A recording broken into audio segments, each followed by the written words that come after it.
Sa'yo, dinggin ng dalangin at pagsamo ng bayan mo. Viva poong Jesus Nazareno.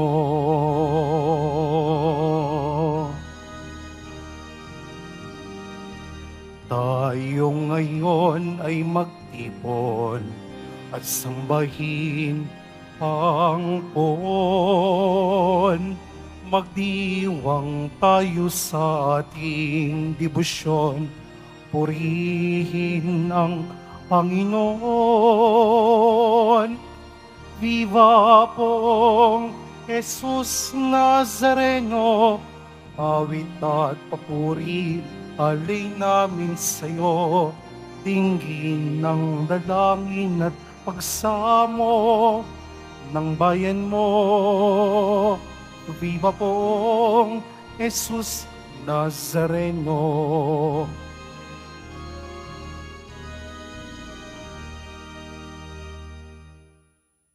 Sa ngalan ng Ama at ng Anak at ng Espiritu Santo, Amen. sumainyo ang Panginoon. At sumayo rin. Mga kapatid, aminin po natin ang ating mga kasalanan upang marapat tayong gumanap sa banal na pagdiriwang.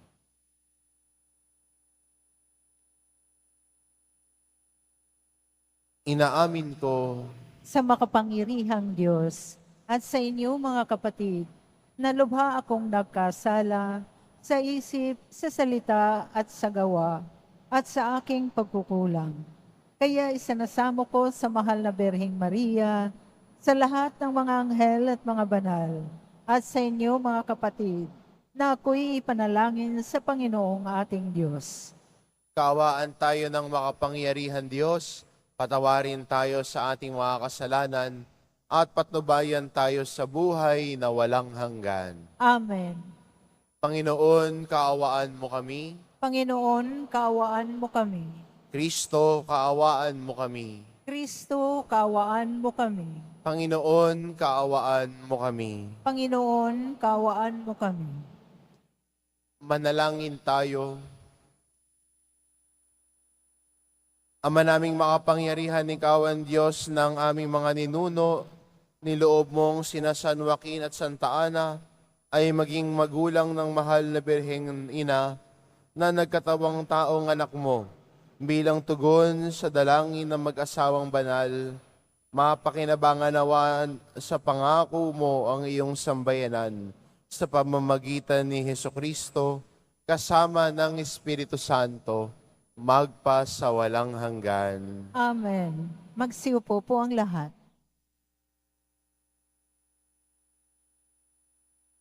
Pagbasa mula sa aklat ni Propeta Jeremias.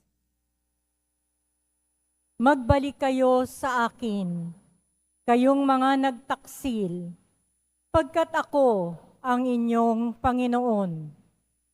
Wika ng Panginoon. Kukuha ako sa inyo ng isa sa bawat bayan at dalawa sa bawat angkan, at ibabalik ko kayo sa bundok ng Siyon. Bibigyan ko kayo ng mga pinunong tatalima sa akin at pamamahalaan nila kayo ng buong katalanuhan at pagkaunawa. At kung dumami na kayo sa lupaing iyon, hindi na pag-uusapan ng mga tao ang tungkol sa kaban ng tipan ng Panginoon. Hindi na nila ito kakailanganin, ni iisipin o gugunitain. At hindi na rin sila gagawa ng ibang kaban. Pag sumapit na ang panahong iyon, ang Jerusalem ay tatawaging luklukan ng Panginoon. Lahat ng bansa'y magkakatipon doon upang parangalan ako. Hindi na nila gagawin ang balang maibigan nila. Ang salita ng Diyos. Salamat sa Diyos.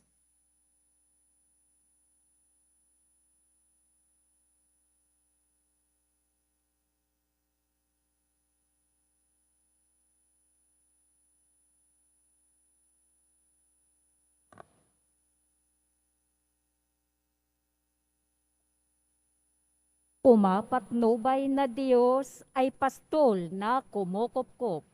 Pumapatnubay na Diyos ay pastol na kumukupkup. Mga bansa, pakinggan ninyo ang sabi ng poon at ipahayag ninyo sa malalayong lupain. Pinapangalat ko ang mga anak ni Israel, ngunit sila'y muli kong titipunin at aalagaan. Gaya ng pagbabantay ng isang pastol sa kanyang mga tupa. Pumapatnubay na Diyos ay pastol na kumukupkup. Sapagkat tinubos ng poon si Jacob at pinalaya sa kapangyarihan ng kaaway, na lubhang makapangyarihan at malakas. Aakyat silang nagsisigawan sa tuwa patungo sa bundok ng Siyon, tigib ng kaligayahan dahil sa mga pagpapala ng poon. Pumapatnubay na Diyos ay pastol na kumukupkup. Kung magkagayon, sasayaw sa katuwaan ang mga dalaga, makikigalak pati mga binata at matatanda. Ang kanilang dalamhati ay magiging tuwa. Papalitan ko ng kagalakan ang kanilang kalungkutan. Pumapatnubay na Diyos ay pastol na kumukupkup. Magsitayo na po ang lahat.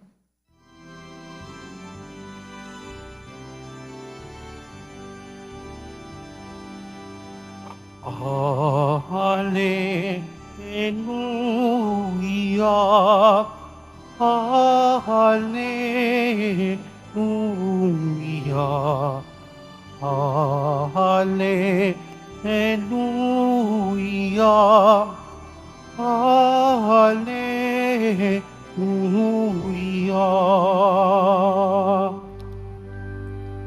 Ang salitang mula sa Diyos, kapag isinasalob, ay mamumunga ng lubos. Hallelujah, Hallelujah, Hallelujah, Hallelujah.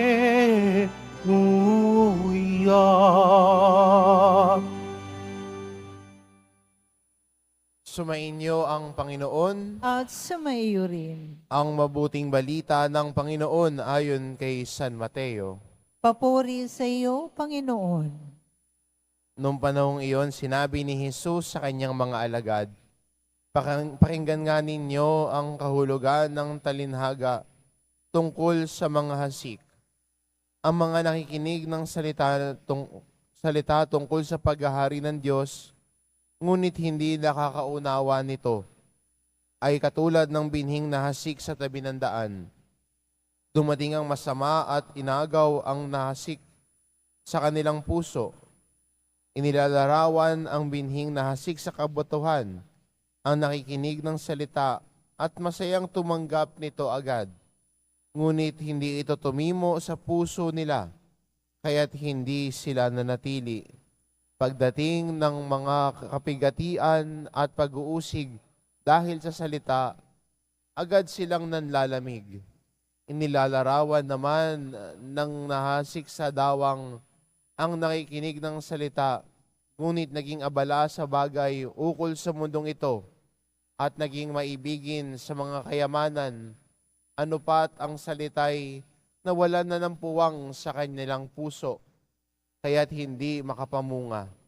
At inilalarawan ng nahasik sa matabang lupa ang mga nakikinig ng salita at nakauunawa nito. Sila'y namumunga, may tag-iisang daan, may tig-60 at may tig-30. Ang mabuting balita ng Panginoon.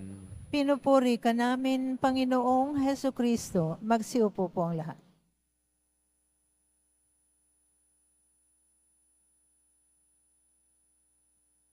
Ang ebanghelyo natin sa araw na ito ay karugtong po ng ebanghelyo kahapon, kung saan binanggit ni Jesus ang talinhaga ng mga hasik ng binhi na nahulog, may isang maghahasik ng binhi at nahulog ang binhi sa daanan, sa dawang, sa mawatong lugar at sa mabuting lupa.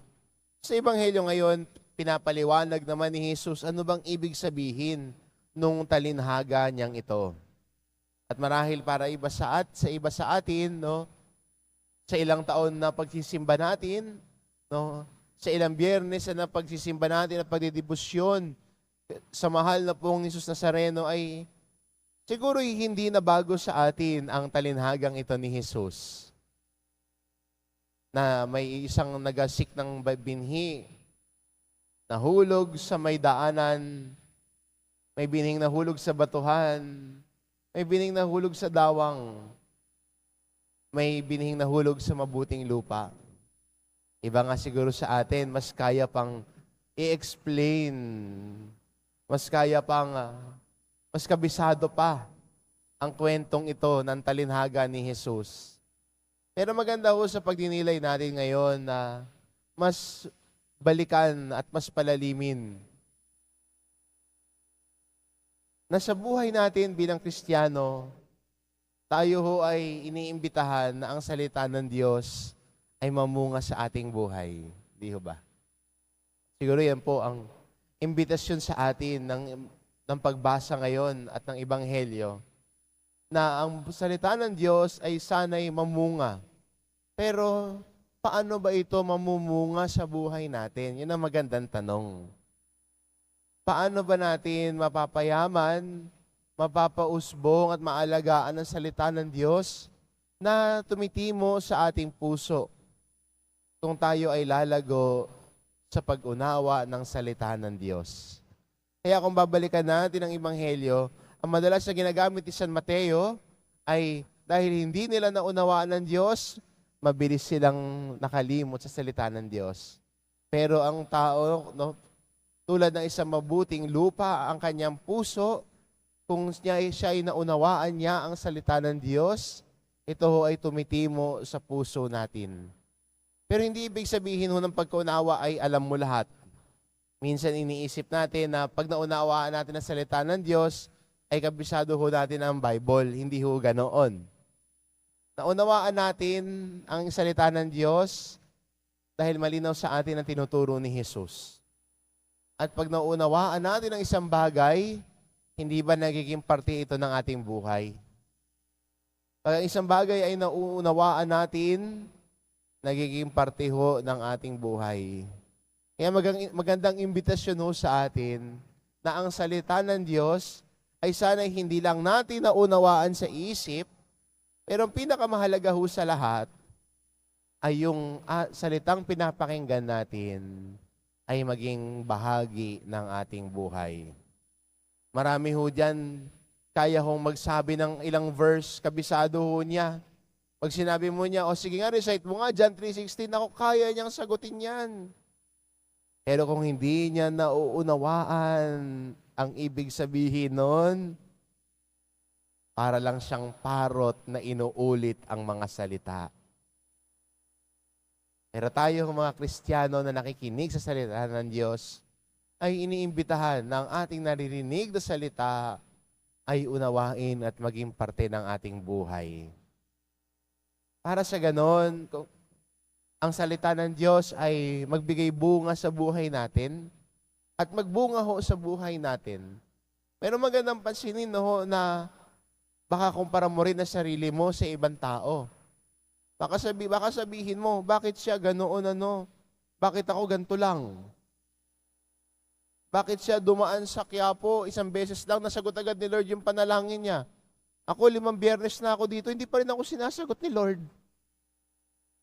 Magandang tignan sa ating ebanghelyo, ang bunga ay hindi pare-pareho.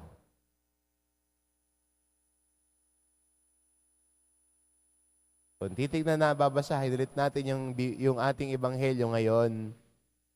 Binigay sa atin ni Jesus ang nilalarawan na naghahasik sa matabang lupa, ang nakikinig ng salita at nakakaunawa nito, sila'y namumunga ng tagtigi 100, tig-60 at tig-30. Iba-iba ho ang bunga. Iba-iba ang dami. Kaya wag mong kumpara ang sarili mo sa ibang tao dahil iba ang kwento mo. Iba ang pinagkaloob sa iyo ng Diyos. Iba ang pinagkaloob sa kanila. Wag mo ikumpara ang sarili mo. Ang importante, at itong pinakamahalaga, na nagsusumikap tayo bilang mga Kristiyano na ang Panginoon ay pakinggan at sundin ang kanyang aral. Kasama doon ang pagbabago ng buhay. Kasama doon ang araw-araw nating pagsisikap ng pagbabago ng buhay. Minsan nadadapa tayo, minsan nagkakamali. Pero sa bandang huli, sana piliin natin ang Diyos. At pinipili natin ang Diyos, ang kanyang salita ang pinapakinggan natin at ang salita niya ang nagiging parte ng ating buhay. At kung ang salita ng Diyos ang parte ng ating buhay, ibig sabihin, ang salita ng Diyos ay sinasabuhay natin. Kaya magandang imbitasyon po sa atin ito at magandang hamon din ho sa atin na sa ating paglago sa salita ng Diyos, sa ating paglago, sa ating pagmamahal sa Diyos at kay Jesus, ang kanyang salita sana ay lagi nating pakinggan. At hayaan din natin ang salita ng Diyos ang humubog sa ating puso at isipan nang sa gayon ang kanyang mabuting balita ay magbunga sa ating buhay. Tag-100, tig-60, tig-30. Amen.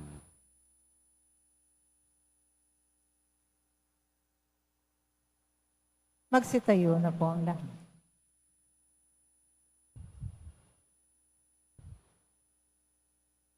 Minamahal ko mga kapatid, kasama ni San Joaquin at Santa Ana, magtiwala tayo sa Panginoon na nakakaalam ng mga pangangailangan ng ating pamilya at ng pamayanan ng simbahan. Ang ating itugon, Ama ng mga salinlahi, maging mapagpala ka sa amin. Ama ng mga salinlahi, maging mapagpala ka sa amin. Ang simbahan naway patuloy na magtanggol sa kabanalan ng kasal at ang kahalagahan ng buhay ng pamilya. Manalangin tayo. Ama ng mga salinlahi, maging mapagpala ka sa amin. Ang mga magulang naway maitanim sa isip at puso ng kanilang mga anak ang mga aral sa pagmamahalan at kabanalan. Manalangin tayo. Ama ng salinlahi, maging mapagpala ka sa amin. Ang mga anak naway laging magmahal at gumalang sa kanilang mga magulang at mga ninuno. Manalangin tayo. Ama ng mga salinlahi, maging mapagpala ka sa amin. Ang mga mag-asawang nagkakalayo, naway muling matuklasan at pahalagahan ng isa't isa sa diwa ng kapayapaan, pagpapatawad at pagkakasundo. Manalangin tayo. Ama ng mga salinlahi, maging mapagpala ka sa amin.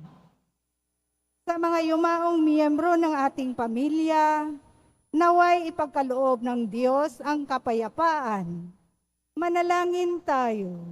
Ama ng mga salinlahi, maging mapagpala ka sa amin.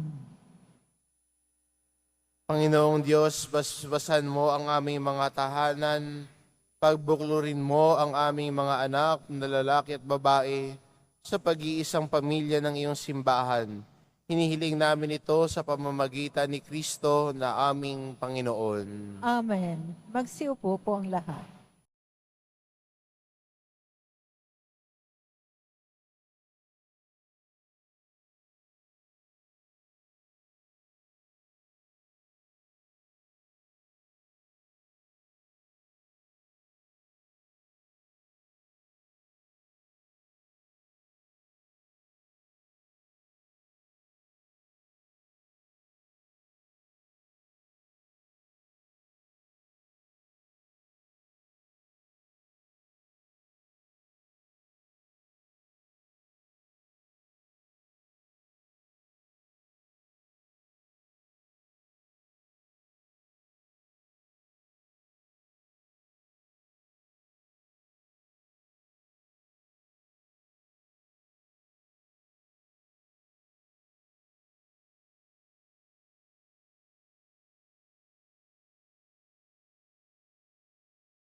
Manalangin kayo mga kapatid, upang ang paghahain natin ay kalugdan ng Diyos amang makapangyarihan.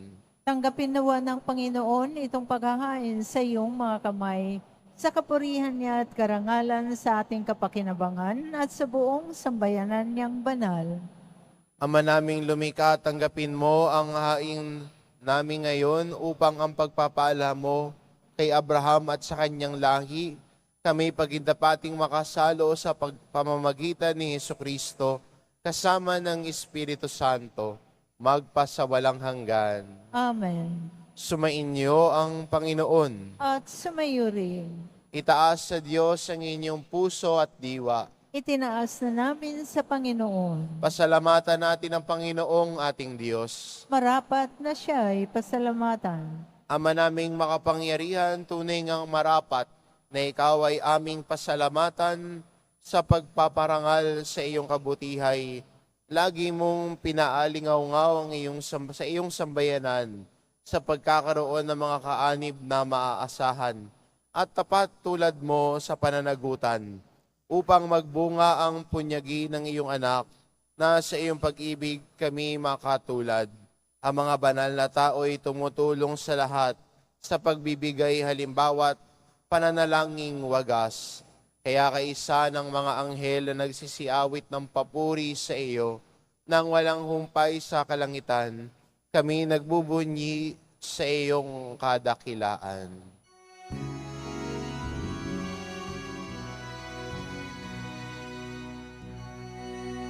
Santo, Santo, Panginoong Diyos ng mga hukbo, napupuno ang langit at lupa ng kadakilaan mo. Hosana sa kaitaasan,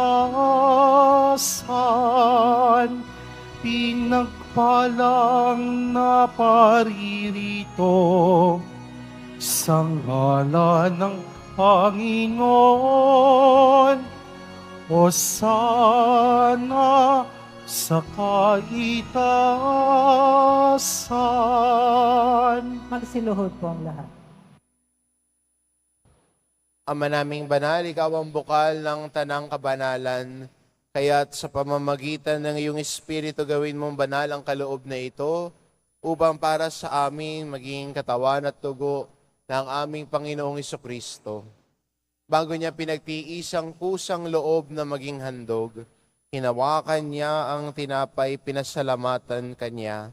Pinagati-hati niya iyon, iniabot sa kanyang mga alagad at sinabi, "Tanggapin ninyong lahat ito at kanin, ito ang aking katawan, na ihahandog para sa inyo."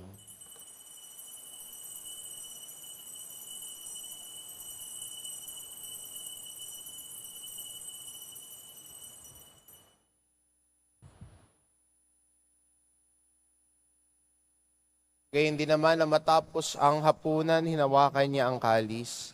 Muli kanyang pinasalamatan.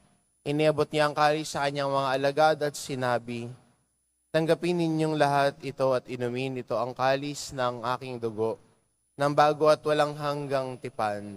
Ang aking dugo na ibubuhos para sa inyo at para sa lahat, sa ikapagpapatawad ng mga kasalanan. Gawin ninyo ito sa pag-alala sa akin."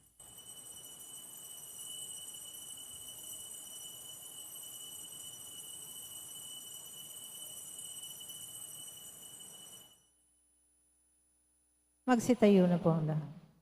Ipagbunyi natin ang misteryo ng pananampalataya.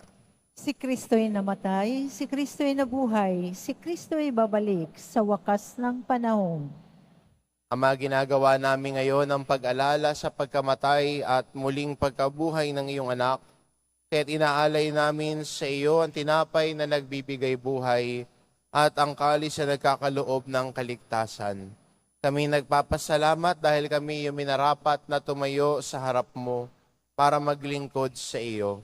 Sinasamo namin kaming magsasalo-salo sa katawan at dugo ni Kristo ay mabuklod sa pagkakaisa sa pamamagitan ng Espiritu Santo. Ama, lingapin mo ang iyong simbahang laganap sa buong daigdig. Puspusin mo kami sa pag-ibig kay isa ni Francisco na aming Papa at ni Jose na aming Obispo at ng Tanang Kaparian. Alalahanin mo rin ang mga kapatid naming nahimlay nang may pag-asang sila'y muling mabubuhay, gayon din ang lahat ng mga pumanaw. Kaawaan mo sila at patuloyin sa iyong kaliwanagan. Kaawaan mo at pagindapatin kaming lahat na makasalo sa iyong buhay na walang wakas. Kaisa na mahal na Birheng Maria na ina ng Diyos, ng kabiyak ng puso niyang si San Jose, kaisa na mga apostol at ng lahat ng mga banal na namuhay dito sa daigdig ng kalugod-lugod sa iyo, maipagdiwang nawa namin ang pagpupuri sa ikararangal mo sa pamamagitan ng iyong anak na aming Panginoong Heso Kristo. Sa pamamagitan ni Kristo, kasama niya at sa Kanya, ang lahat ng parangal at papuri ay sa iyo, Diyos amang makapangyarihan, kasama ng Espiritu Santo, magpa sa walang hanggan. Amen. Amen. Amen. Amen.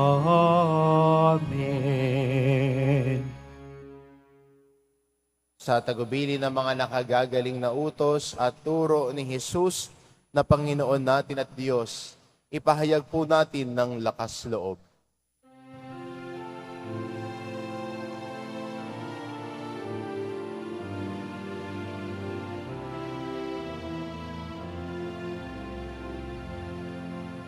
Ama namin, sumasalangit ka, sambahin ang ngalan mo, mapasa amin ang kaharian mo, sundin ang loob mo dito sa lupa para nang sa langit.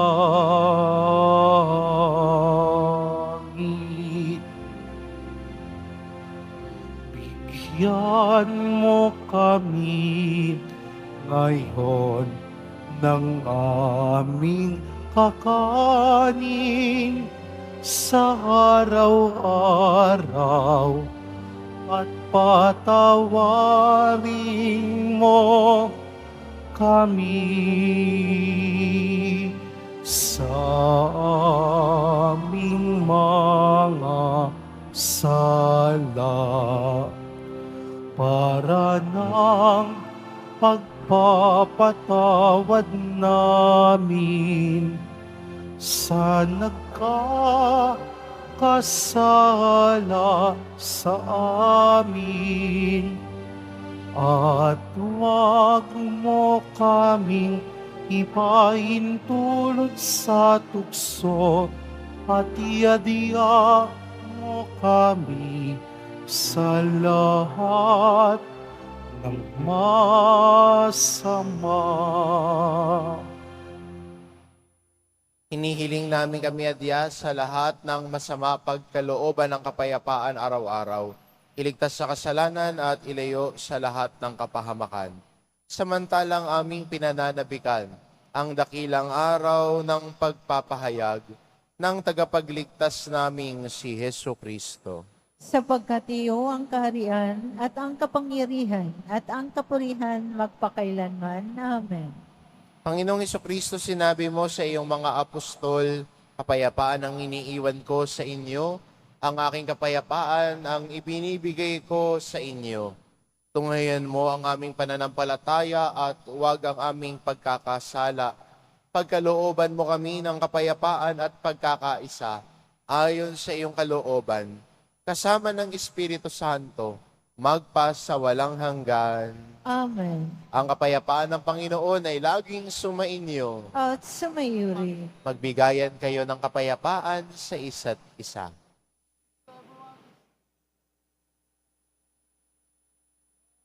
Kordero ng Diyos na nag-aalis ng mga kasalanan ng sanlibutan, maawa ka sa amin. Kordero ng Diyos na nag-aalis ng mga kasalanan ng sanlibutan, maawa ka sa amin. Kordero ng Diyos na nag-aalis ng mga kasalanan ng sanlibutan, ipagkaloob mo sa amin ang kapayapaan. Magsiluhod po ang lahat.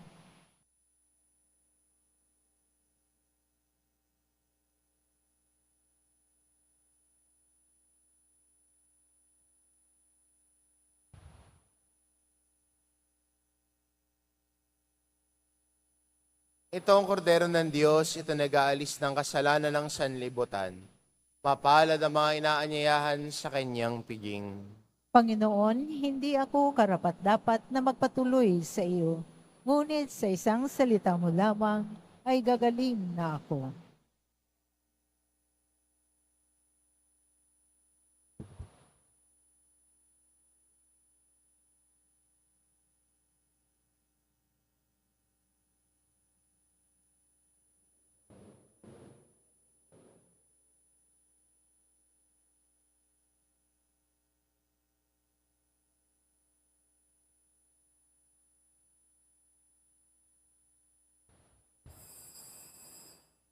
Para sa lahat ng tatanggap ng banal na komunyon, sasagot po tayo ng Amen pagkasabi ng pari o ng lay minister ng katawan ni Kristo at isubo agad sa bibig bago malis sa harapan ng pari o ng lay minister. Sumunod po tayo.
Ama naming mapagmahal, niloob mong isilang mula sa mga tao ang bugtong na anak mo, upang ang mga tao na sumilang sa iyo bunga ng sakramento, hinihiling namin kami magsalo sa pagkaing laan sa mga anak, ay pabanalin mo sa espiritu ng iyong pagkupkup at sa aming lahat sa pamamagitan ni Hesukristo, kasama ng Espiritu Santo, magpasawalang hanggan. Amen. Sumainyo ang Panginoon. At sumayuri. Mahal na pong Jesus Nazareno, inihayag mo sa pamamagitan ng krus ang walang maliw na pag-ibig ng Diyos sa sangkatauhan. Pakinggan mo ang kahilingan ng iyong angkan na nagsusumamo sa iyo. Makamtanawa nila ang iyong katugunan at tanggapin ang kasagutan na may utang na loob na tinatanaw. Basbasan din po ninyo ang mga may daladala nilang imahen at dasalan. Sa pamamagitan ng bendisyon na ito, naway maalala nila ang mga pangako nila noon sa binyag, na ikaw ang kanilang iibigin at paglilingkuran.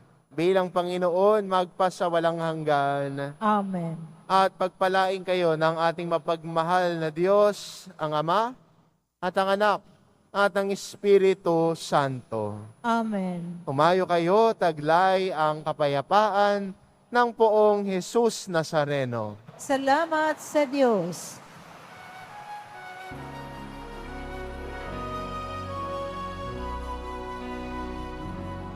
Nuestro Padre Jesus Nazareno, sinasamba ka namin.